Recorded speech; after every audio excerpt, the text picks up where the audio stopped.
All right, hi everybody. So, update on the knife. I just got it apart. I made this little tool to try to get the nut out of the, turn the nut in the butt cap. Didn't work very well because I think the butt cap's probably got some epoxy in it. So I ended up just putting a piece of leather around the butt cap, putting the blade in the vise, and wrenched it off.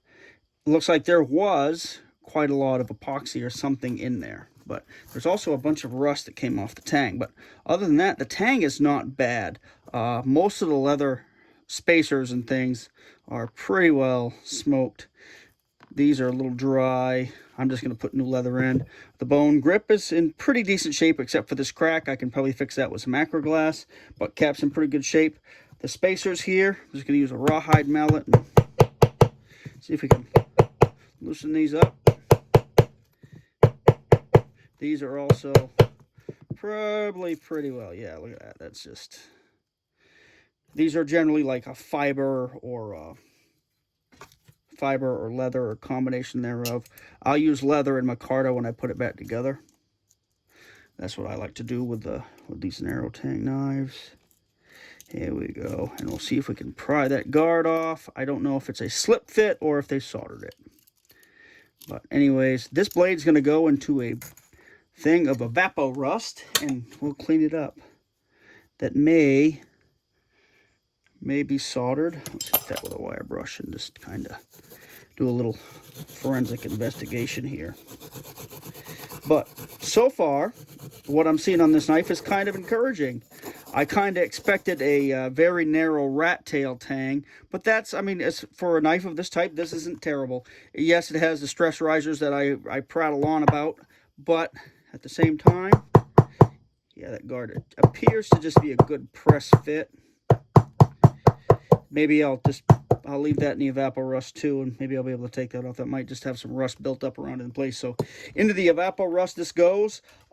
Maybe I'll clean this up and clean that up, and there shouldn't be too much of a job. I'll do very carefully once I've got the blade cleaned up. I'll do like, maybe I'll do a spear point, maybe I'll do a clip point, but either or, I'll do something so there's a usable point on it or something like that. I'll figure it out. But this is going to clean up pretty good. It's got fairly good edge geometry, decent blade thickness. That's probably 3/16 of an inch.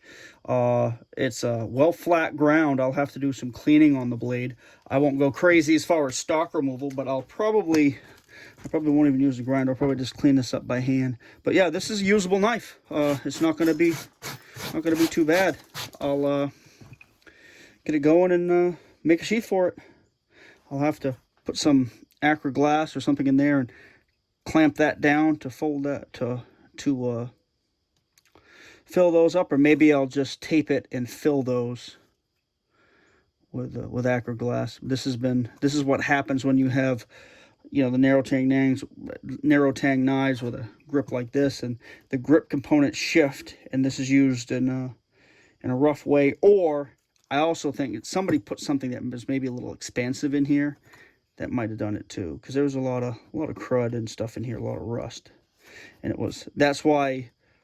If you saw that rusty shit, a lot of that was rust, but if you look, it wasn't. A lot of that was old epoxy or some other sealer that just went to hell.